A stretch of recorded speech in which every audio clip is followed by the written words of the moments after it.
June 23, 2024 அன்று வெளிவந்துள்ள சொல்வனம் இலக்கிய இதழ் 321 மார்கரெட் யூர்சனாரின் மூலக்கதையை எழுத்தாளர் நா. கிருஷ்ணா தமிழில் மொழிபெயர்த்துள்ள அதிரியன் நினைவுகள். அத்தியாயம் 38. உரோம் நகரம் எனக்காக ஒரு வெற்றி விழாவை ஏற்பாடு செய்திருந்தது. இம்முறை அதற்கு நான் சம்மதித்தேன். துதிப்பாடுதலுக்கும் வீண் பெருமைக்குரிய இதுபோன்ற வழக்கங்களுக்கு எதிரான எனது குணத்தை மாற்றிக்கொண்டிருந்தேன் என்பது அதற்கான காரணம். மனித முயற்சியை முன்னிலைப்படுத்தும் இதுபோன்ற விழாக்கள் அனைத்துக்கும் ஆயுள் ஒரு நாள் மட்டுமே என்கிற போதும் எதையும் வெகு விரைவில் மறந்துவிடும் இவ்வுலகை முன்னிட்டு இதுபோன்ற நிகழ்ச்சிகள் ஒரு வகையில் அனுகூலமானவை. இவ்வெற்றி யூதர் கிளர்ச்சியை ஒடுக்கியதை குறித்தது மட்டுமல்ல, இவ்வெற்றிக்கு பின்புலத்தில் ஆழமான பொருளுண்டு என்பதால். ஆனால் அதை நான் மட்டுமே அறிவேன். இப்பாராட்டுதலில் அரியன் பெயரையும் இணைத்து பார்த்தேன். ஆசிய கண்டத்தின் மிகவும் பின்தங்கிய மத்திய பகுதியிலிருந்து வந்தவர்கள் தாங்களென நம்பிய ஆலன்கள் கூட்டத்தினருக்கு தொடர்ச்சியான தோல்விகளை தந்து அரியன் அவர்களை தண்டித்திருந்தார். விளைவாக நீண்ட காலத்திற்கு அவர்கள் நிராகரிக்கப்பட்டனர். அர்மீனியா காப்பாற்றப்பட்டது. சாக்ரட்டிஸ் மாணவர் செனாஃபோனின் தீவிர வாசகரான அரியன் தம்மை அவருடைய சீடராக உணர்ந்தார். விளைவாக சாக்ரட்டிஸ் சீடரின் வம்சாவளி அறிஞர்களுக்கு உரியது என்கிற போதும் அவ்வறிஞர்கள் படை நடத்தவும் சண்டை போடவும் அறிந்தவர்கள் என்பதை தெரிவிப்பதாக இருந்தது. அன்று மாலை திப்பூரில் உள்ள எனது வில்லாவிற்கு திரும்பி சோர்வுற்ற ஆனால் அமைதியான இதயத்துடன் எனது காவல் தெய்வத்தின் தினசரி படையலுக்காக மதுவையும் தூபத்தையும் டயோட்டிமஸ் கைகளிலிருந்து எடுத்தேன். ஒரு சராசரி மனிதனாக இருந்த காலத்தில் சாபைன்ஸ் மலைகளின் அடிவாரத்தில் நீர்க்கரையோரம் பறந்து கிடக்கும் இந்நிலங்களை ஒன்றன் பின் ஒன்றாக வாங்கி சேர்த்தேன். விவசாயி ஒருவன் தளரா பொறுமையுடன் தனது திராட்சை தோட்டத்திற்கு வேண்டிய நிலத்தை வாங்கி முடித்தது போல. பின்னர் இராச்சிய விவகாரங்கள் தொடர்பான இரு பயணங்களுக்கிடையில் கொத்தனார்கள், கட்டிடக் கலைஞர்கள் ஆகியோர் பிடியில் சிக்கி இச்சிறிய காட்டில் நான் தங்க நேர்ந்தது. ஆசிய கண்டத்தின் அனைத்து வகையான மூட நம்பிக்கைகளிலும் திளைத்திருந்த ஓர் இளைஞன் பயபக்தியுடன் மரங்களை காப்பாற்ற கேட்டுக்கொண்டான். கீழ்த்திசை நாடுகளில் மேற்கொண்டிருந்த மிகப்பெரிய பயணத்திலிருந்து திரும்பியவுடன் ஏற்கனவே கிட்டத்தட்ட 3/4 பங்கு முடித்திருந்த பிரம்மாண்டமான நாடக அரங்கினை விரைவில் கட்டி முடிக்க தீர்மானித்து பித்து தலைக்கேறியவன் போல வேலைகளில் இறங்கினேன். ஆனால் திரும்ப இந்த முறை அங்கு சென்றது இயன்றவரே கண்ணியமாக என் நாட்களை முடிப்பதற்காக. ஒரு பக்கம் மகிழ்ச்சி, இன்னொரு பக்கம் பணி, இரண்டையும் எளிதாக கொண்டு போக வேண்டும் என்பதற்காக இராச்சிய நிர்வாகம், பார்வையாளர் கூடம், மேல்முறையீடாக இறுதி தீர்ப்பிற்கு என்னிடம் வரும் கடினமான வழக்குகளுக்கான நீதிமன்றம் என அனைத்தும் ஒழுங்கிற்குள் கொண்டு வரப்பட்டன. விளைவாக உரோம், தீப்பூர் 2 நகரங்களுக்குமான அலைச்சல் களைப்பை மிச்சம் பிடிக்க முடிந்தது. இக்கட்டிடங்கள் ஒவ்வொன்றிற்கும் போசைல், அகாடமி, பிரிட்டானியம் என்று கிரேக்கத்தை நினைவூட்டும் பெயர்களை இட்டேன். ஆலிவ் மரங்கள் நடப்பட்ட இச்சிறிய பள்ளத்தாக்கு டெம்பே அல்ல என்பது எனக்கு நன்றாகவே தெரியும். ஆனால் ஒவ்வொரு அழகான இடமும் இன்னொன்றை ஞாபகமூட்டும் வயதை அடைந்திருந்தேன். இதில் இன்னமும் அழகு எதுவெனில் கடந்த கால இன்ப நினைவுகளால் மகிழ்ச்சி ஒவ்வொன்றும் தனது பரிமாணத்தை கூட்டிக் கொள்வதாகும். என்னை அப்படி பழைய நினைவுகளுக்கு, அதாவது ஆசைகளின் சோகத்திற்கு என்னை தர சம்மதித்தேன். பூங்கா ஒன்றில் போதிய வெளிச்சமின்றி ஒரு பகுதி இருந்தது. அதற்கு ஸ்டிக்ஸ் என பெயரிட்டேன். அதுபோல காட்டு சாமந்தி பரவலாக இருந்த ஒரு புல்வெளிக்கு எலிசியன் புலங்கள் என பெயர் சூட்டினேன். இந்நடவடிக்கைகளை கொண்டு நம்முடைய துன்பங்களுக்கு இணையாக உள்ள வேறொரு உலகிற்கு நான் தயாரானேன். எனினும் அங்கு மகிழ்ச்சி என்பது தெளிவற்றது. நம்முடைய மகிழ்ச்சிக்கு ஈடானதல்ல. அதிலும் குறிப்பாக வனாந்திரமான இந்த இடத்தில் மேலும் தனிமைப்படுத்தி கொள்ள நினைத்து எனக்கென ஒரு புகலிடத்தை கட்டச் செய்தேன். அது வரிசையாக தூண்கள் சூழ்ந்திருக்கும் குளம் ஒன்றின் மையத்தில் அமைந்ததொரு பளிங்கு தீவு. அங்கே கப்பித்தூலினா என்ற பெயரில் ஒரு இரகசிய அறை. அதனை கரையோடு இணைக்கவும், சொல்லப்போனால் கரையிலிருந்து விலக்கி வைக்கவும் ஒரு திருப்பு பாலம். அது மிகவும் லேசானது. அதனை சால்வரிகளில் தள்ள ஒரு கை போதும். 2 அல்லது 3 பிரியமான சிலைகளை இந்த விதான மண்டபத்திற்கு கொண்டு போக ஏற்பாடு செய்தேன். அவற்றில் இந்த மார்பளவு அகஸ்டஸின் சிறுவயது சிலை எங்கள் நட்பு காலத்தில் சூடோனியஸ் எனக்கு கொடுத்தது. நண்பகல் குறுந்துயிலுக்கான நேரத்தின் போது உறங்கவும், கனவு காணவும், வாசிக்கவும் அங்கு செல்வேன். விரைத்த கால்களை தனக்கு முன்பாக போட்டு என்னுடைய நாய் வாயிலின் குறுக்கே படுத்திருக்கும் பிரதிபலிப்பொன்று பளிங்கை தொட்டு விளையாடும் காட்சிக்கு இங்கு வாய்ப்புண்டு. அடிமை இளைஞன் தியோடிமா குளிர்ச்சி வேண்டி ஒரு அகண்ட பாத்திரத்தின் வழவழப்பான விழா பகுதியில் தலை சாய்த்திருக்க எனது அரசியல் வாரிசு பற்றிய நினைவில் நான் ஆழ்ந்தேன். எனக்கு குழந்தைகள் இல்லை, அதற்காக வருந்துவதும் இல்லை. இப்படி சொல்லிக் கொண்டாலும் சோர்வு, பலவீனம் என்று வருகிற போது அதற்கு மாறாக நடந்து கொள்கிறோம். அவ்வகையில் என்னை போல ஒரு மகனை பெற உரிய வகையில் முயலவில்லை. அப்படி நடந்திருந்தால் அவன் உருவில் வாழ்ந்திருப்பேன். அதற்காக சிற்சில சமயங்களில் என்னை நிந்தித்துக் கொள்வதும் உண்டு. ஆனால் தேவையற்ற இவ்வருத்தம் ஐயத்திற்கிடமான 2 யூகங்களை அடிப்படையாக கொண்டது. மகன் என்பவன் கட்டாயம் நமது இடத்திலிருந்து நம்முடைய உயிர் வாழ்க்கையை நீட்டிப்பான் என்பது முதலாவது. 2வது, மனிதர் உருவாக்கத்தில் உள்ள அற்பத்தனமும் விசித்திரமும் நிறைந்த நன்மை தீமை என்கிற பிரத்யேக தொகுப்பு பற்றியது. ஒருவனை வெகுகாலம் அழைத்து செல்லும் தகுதி இவற்றுக்கு உண்டென சொல்லப்படுகிறது. எனது நற்பண்புகளை என்னால் முடிந்தவரை பயன்படுத்தி உள்ளேன். தீமைகளையும் எனக்கு சாதகமாக பயன்படுத்தி இருக்கிறேன். ஆனால் ஒருவருக்கும் என்னையே சொத்தாக அளிக்கும் உத்தேசம் இல்லை.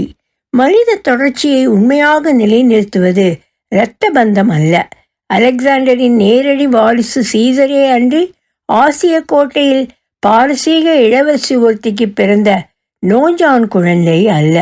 சந்ததிகளின்றி இறந்த தளபதி பாமினோண்டஸ் தன்னுடைய போர் வெற்றிகளையே வாரிசுகள் என்று அறிவித்தார்.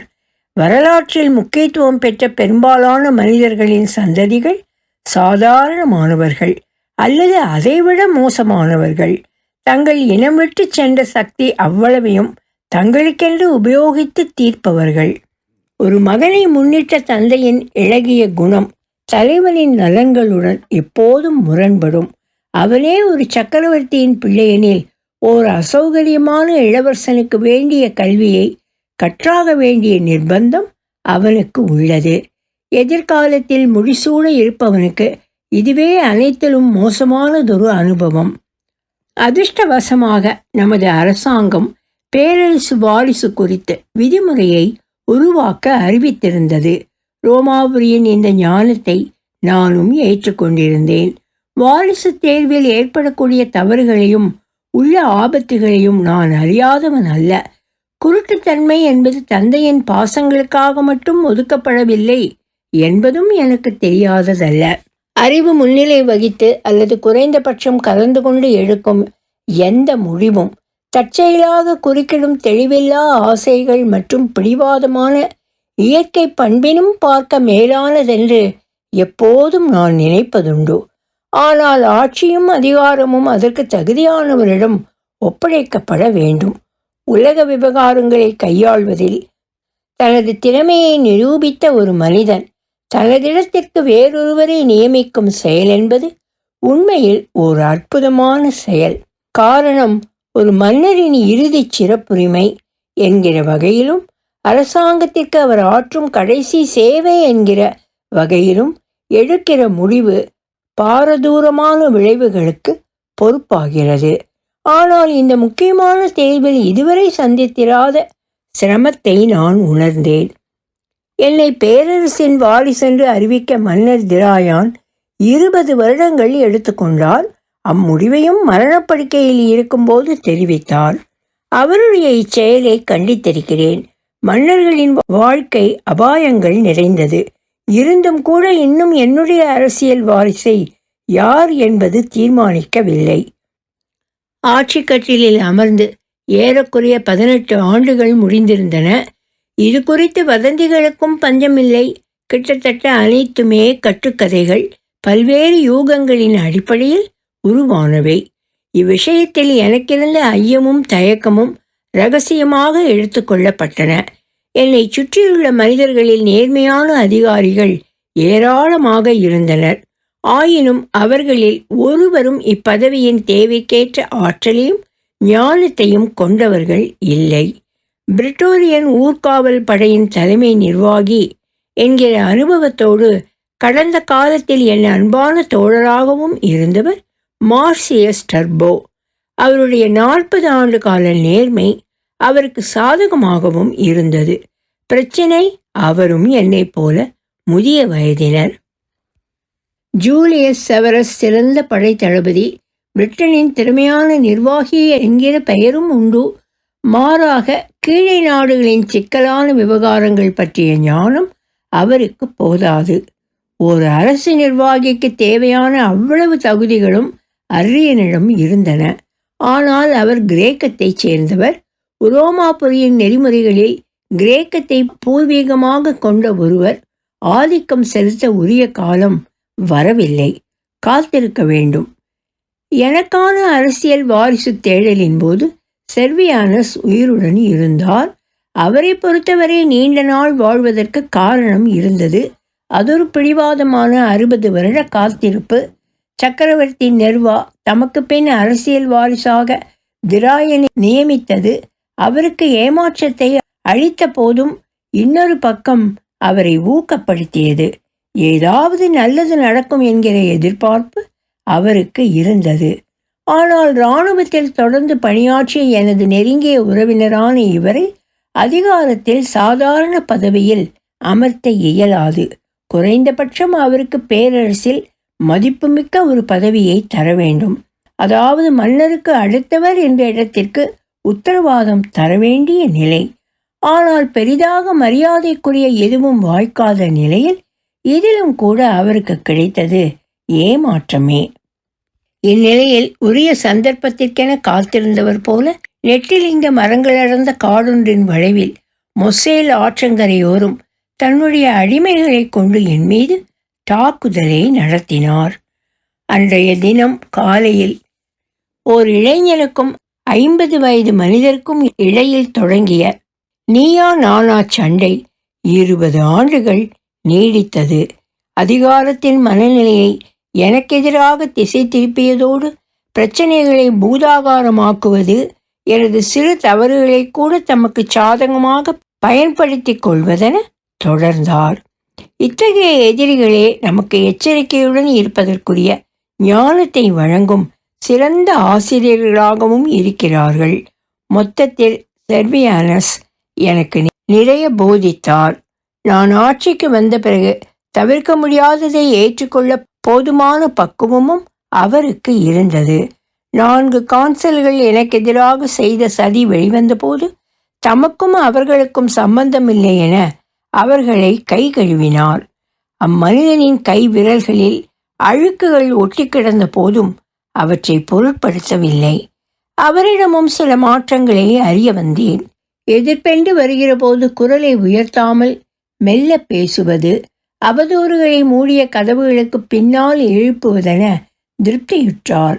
செனட் அவையில் செல்வாக்குமிக்க பழமைவாதிகளின் சிறிய ஆனால் சக்தி வாய்ந்த பிரிவினர் எனது சீர்திருத்தங்களுக்கு இடையூறாக இருந்தனர்.